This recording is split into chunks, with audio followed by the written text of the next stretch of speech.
Hey everybody, and welcome back to Let's Play Teleglitch. This is the arena, which we are tackling a little later than I thought, because I thought it would have died before now. So there's 4 arenas, each of which have 9 levels in. The levels, as you can see, are broken up into 3 groups of 3. And for each level, they give you a little...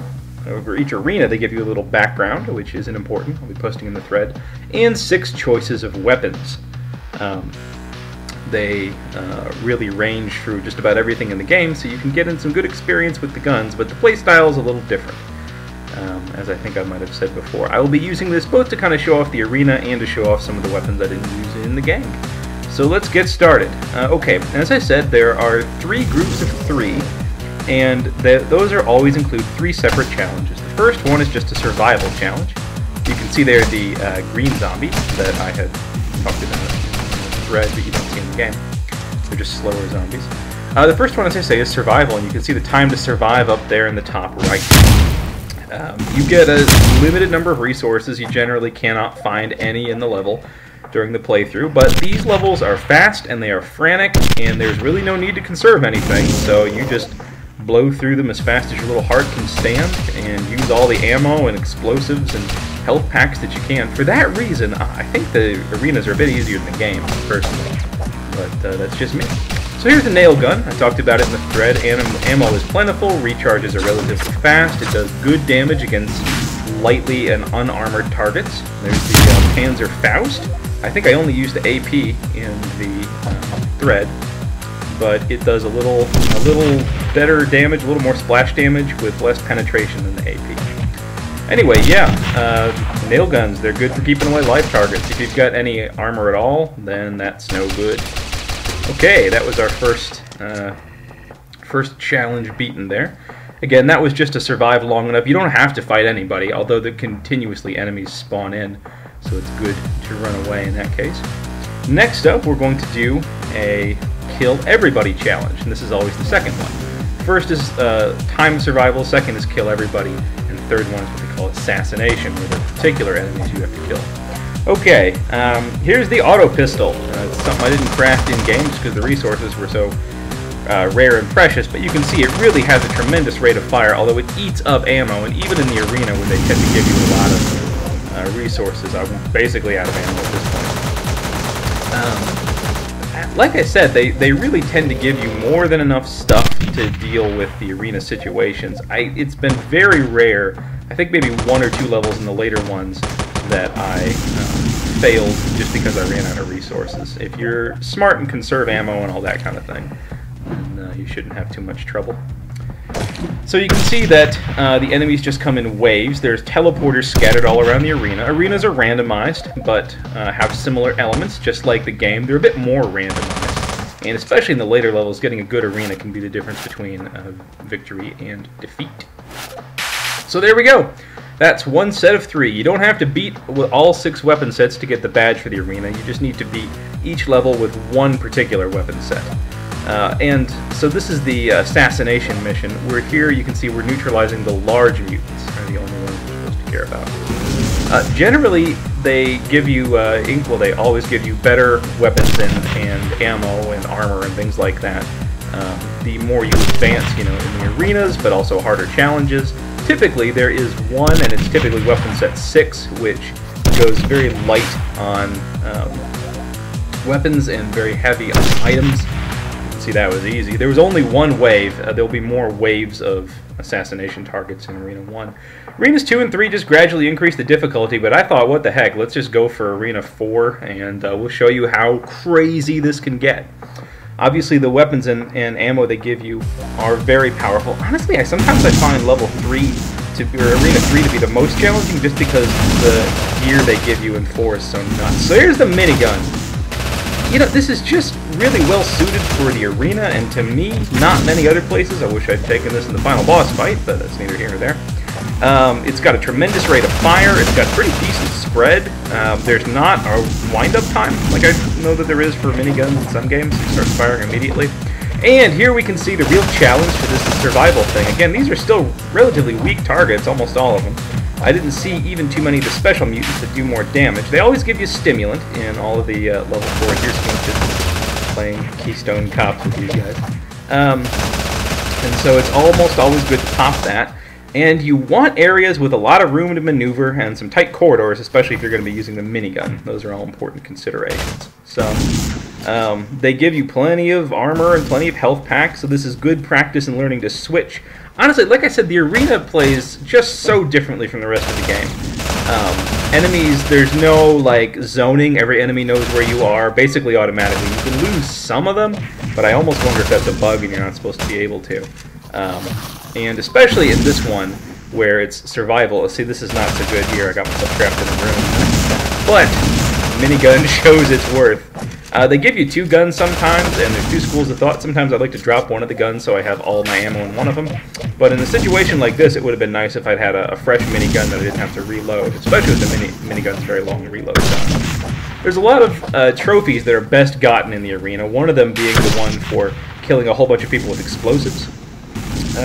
Yeah, just compared to the game, these levels are real short, real fun. Honestly, the arenas gave this game a lot more longevity to me, because I don't always feel like going through that protracted, nerve-wracking campaign, but sometimes you just want to get into a thing and blow away a whole bunch of mutants like that. Look at it, isn't that fun? And again, you have to survive forever, just long enough to beat the time. Alright, so yeah, like I said, part of this is showing off weapon sets. Let's go down to the final group of 3. What should I show off? Let's see. Ooh, the Tesla coil would be a good one. This is another one I didn't make in-game. I got the shock blade as opposed to the Tesla coil. But, oh good, welders. Those would be very good. The Tesla coil is fun because you don't really have to aim all that much. It kind of does a lot of aiming for you, and it does electrical damage, which is good against these robot guys here. They've also given us a mag shield. Oh, a 6-trigger revolver. Okay. Well, it only had 1 shot. They do some of that. They give you weapons with so little ammo it just doesn't matter. That was awesome. I really thought I was going to take it in the teeth from that nail bomb, but I actually managed to put the Warwalker in between me and the nail bomb. Okay. So yeah, this is just a waves thing. You know, kill all of everybody, like what I said before. The Tesla coil is better against robot enemies. It does some good armor piercing and things like that, but it takes a little longer to chew through health, and so if there's an enemy with a lot of armor and little health, then Tesla coil is great. The best example of that would be swarm bots. Tesla coil chews through swarm bots like you just have no idea, but for big zombie rushes like this, give me a minigun or an MG 3200D drum modification, I want to say that. So the real charm to nail guns as opposed to just using an RDX is their range. We saw this in the first video I recorded, actually, that you can be a very long way away from the RDX. Okay, Tesla coil does pretty good on zombies. Everything does good on zombies. You can be a very long way away from the nail gun and it'll still get you, as long as there's not anything between you and the nail gun, like just those Warwalkers oblige. Whereas the RDXs are a bit more concentrated, but for the same reason, RDXs can be good. So you don't have to worry about that as much. Also, it's nice of them to give you the 2X rifle. Sometimes I think they give you stuff that they don't expect you to craft as much in the game, so I don't know if they expect you to stay with the regular rifle as opposed to the 2X, but man, it's nice. It's nice to have that 2X rifle. Either way, when you're fighting Warwalkers like these, it's really fun to be dropping a whole bunch of these RDXs and just hear that little thump afterwards that means the Warwalker is in. So yeah, there we go. Down goes he. And so there's as you can see, first off, there's just more waves in this one in particular. Pretty sure this wave is going to have these zombies and then some squids in them. You are incidentally a battle bot in these. Ooh yeah, okay, there they are. You are a battle bot in these arenas, so you're not a human. I think you have the same stats. I don't think you get like better armor or anything like that. I mean, they do start you off with some good armor, but this isn't really ideal. I should have dealt with the zombies by the time these guys came in here. They are doing some of the work for me, so that's nice. Enemies absolutely do hit each other. That was important in the final level. I didn't mention that, but like 2 of those squids took out each other. Oh gosh. Okay, I got tagged there. The reason I'm in a room like this big room, it didn't matter. Alright, well, first death of the LP right there. You can see they give you a little death message when you die, and there's like, gotta be 100 of those things. I'll show them off at some point. I want to beat this level now. Let's go with the 2 miniguns and the heavy revolver. So yeah, you can see that the arena is different already. Like I said, it's randomized, and you don't always get the same structures. what was I saying before? You know, these tight corridors are really not what you're looking for in the later arenas. Hopefully we're going to find a big room like the one I died in last time, but it was still a very good room. Big is good because you can pop a stimulant and run around. You want an arena type situation. Here's the heavy revolver. I guess I can see why people like it. It uses heavy rifle ammo, but it fires as fast as a revolver does. So if you ever need to drop, like, it's very good against these war walkers. Now, you're getting kind of a false positive on how useful the thing is here, because I've got, like, in-game amounts of ammo. You know, I've got, what, 144 rounds with this thing? Yeah, I'm never finding that in-game. And so, it might be very nice, you know, when you've got an unlimited ammo reserve, plus you don't have to worry about conserving at all. Really, ammo being prohibitory is just a big motivation for crafting in-game. Whew, this stinks. This is a bad arena. There's no big places. Well, I'll have to make do. This level, whatever. I'm just going to go kamikaze and knife that guy. This level is very good, or these levels in general, are very good for getting a lot of the badges, including stuff like, the one you get for killing people with explosives. There's one for killing a warwalker with a knife. They call them Red Commandos in the achievement. That's not what they're called in game, so don't prefer that or whatever. Man, there's so many of these guys. You do learn to fire in short controlled bursts, which is actually a death method. It gives you that little tip anyway. I'm going to try, if I can, to get myself set before the next wave, because just a few zombies isn't really bad, so I should take some time out and finish reloading. I think when I get them down to like this, I'll pick up all these canned meats. I don't actually know how many canned meats you can hold in a stack. That's not really come up for me. There we go, 4. Okay, pop all of these. I don't think there's going to be enough for me to make another armor. It's probably one plate. Yeah. So it is, so it is. And you know what? Yeah, I think I'm just gonna reload. Just finish this with a knifery. A few hits, but not more than a canned meat. Okay, so the last 2 waves get a little nuts.